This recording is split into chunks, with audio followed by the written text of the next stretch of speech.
All the guns you'll be seeing today are available on solware.co.uk, based in Tamworth. Hello and welcome, ladies and gentlemen. You join us again today. It's another one of our unboxing stroke unbagging ceremonies. Being as this one hadn't got a box, it was off, shall we say, the display shelf. It's coming out of a bag today, but it's a Kral. It's the Kral Empire XS. Now, you will notice that it's already been set up. That's because I have set it up before it come home, just to take a good look at it. And the reason why I've set it up is it's something new to us here, because it's something that we don't normally have. It's a 177. Now then, there we go in all its glory. What can I say straight away? Well, you know, we've already done the Empire X. This is the XS, this is the smaller one of the two. Now, lovely cocking arm. I've got to be honest with you, this is as smooth as silk. I really do like the cocking arm on this, lovely.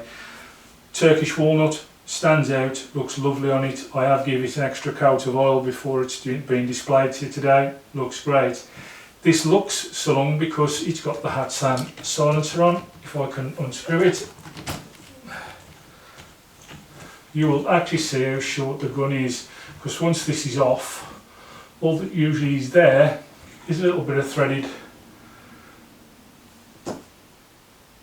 piece there that goes right on the end, and that's as tall as this gun, well, as long as this gun is really. Now, obviously it's a 177, as you know. You'll need a Picatinny rail mount for this because it is Picatinny only. There's not the option there of using your dovetails. But nevertheless, if you are already scalped up with a Picatinny mount, you're laughing. It's got a match grade trigger underneath there. There's your safety. That little red hanging down piece there is your safety. Push forward to fire, back for lock. Adjustable. There's a small adjustment in that. Well, I mean, this was the same as on the Empire X. There's a small adjustment in that cheek piece there. The butt end, if I pick it up there, you can see that's press button and adjustable. So there's a few adjustments on there. It's a nice compact little gun. Now, one downside to this gun, full tank, you're looking at about 50 to 56 shots. Not great. It's a 200cc tank. And it'll go up to 200 bar. Now, I would have thought you'd have probably got a little bit more out of that, but according to the information that I'm getting from Kral, 56 is about your maximum you'll get, and you'll probably get a little less, they say, in the 2.2, which I find hard to believe, because usually you get a few more. Either way, that's the readings. I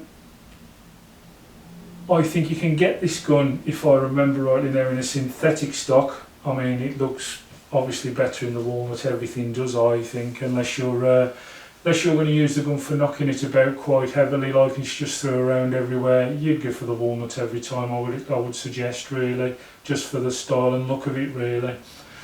I've put a Nico Sterling 4x16 with 50 scope on there, which is our normal fitted scope that I use to the gun, so they all get a fair chance and suits it really well.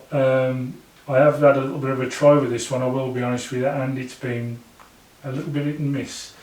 Now, when I first had it, this gun had been stored for quite some time on the shelf. First time I blowed it up, it leaked a little bit from out of the filler port, and you could hear hissing like a punctured tyre.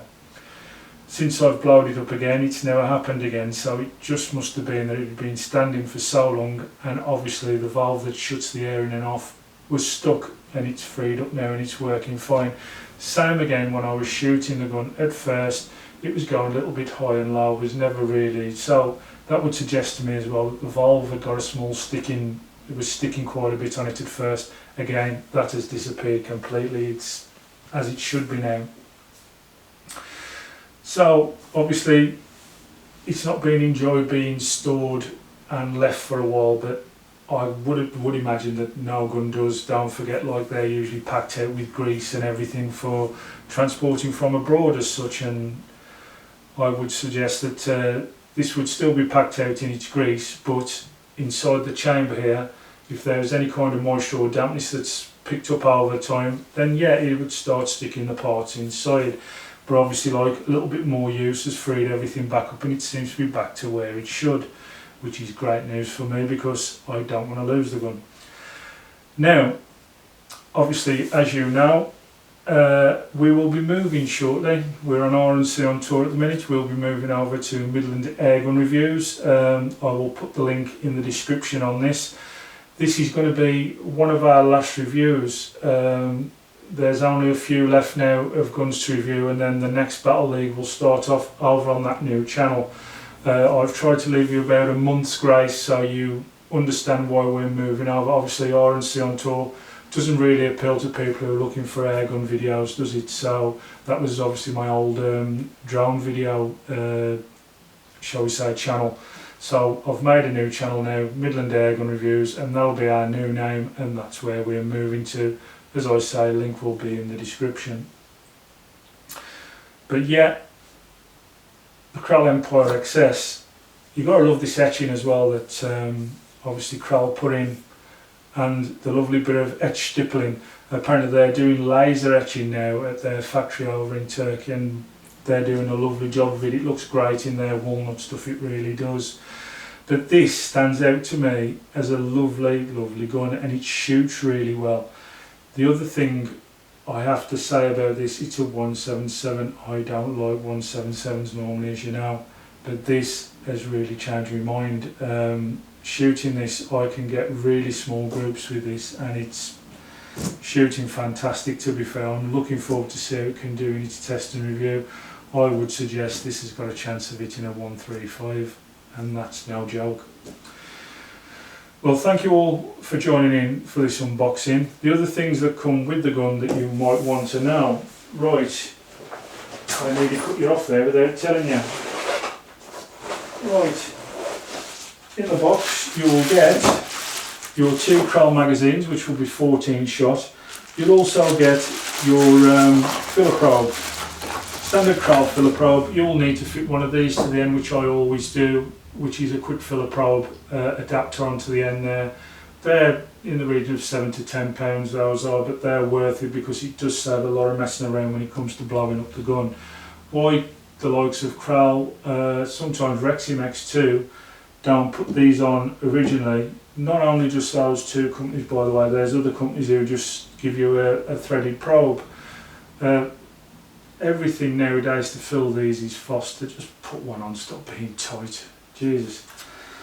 But anyway, I have fitted one. Let's say you get 2 magazines in there, and as I was trying to explain to you earlier, in the bag as well, that's that little threaded piece that fits on the end, as I was saying. That's how long the gun actually is once that's fitted. As I say, there's nothing to it whatsoever. All in all, I would say the gun's no bigger than probably 70 centimetres all in all. I haven't measured it, but if I can find my tape measure, which should just be here, just a moment. There we go. We'll see exactly how long this gun would be without its silencer on, and it would be 60 centimetres dead without the silencer on. So it is a nice real short ball put, this. Understandably that's why you've got the name the Empire XS, because it is extra small. But as I say, I think it's going to be extra shocking as well. I think you'll find this gun will cause a little bit of damage in a Battle League, as long as it still keeps performing as it is right now. Hopefully the sticking problems and the other things don't come back. Just needed a few shots putting through to clear it out as such. But looking forward to that, and looking forward to getting it into the Battle League. I'm also looking forward to doing its test and review. I think this will come off well. Thank you all for watching, and I'll see you all in those videos. The next video will be to pellet test to see how it suits the pellets, and then its last one will be to test and review, and then it's over to Midland Airgun Reviews for our Battle League with this included, and it's up against some decent guns. This will be this time. So far we have the regulated Reximex zone, so that should be no slouch. We've got the BSA TS Ultra, again, another good gun. The Viroc HW110, again, another good gun. We've got this, the Kral Empire XS in 177. As I say, it's performing well at the minute. It could come in a bit of a challenger. And we're looking for one more gun at the moment, and we've not decided what it is, but when that comes, it's got a pretty stiff opposition coming up in this next Battle League. It should be a good one. But Kral Empire XS, thank you all for tuning in today, and I shall see you all in its pellet test, which will be the next video. Thank you all for watching. Bye bye.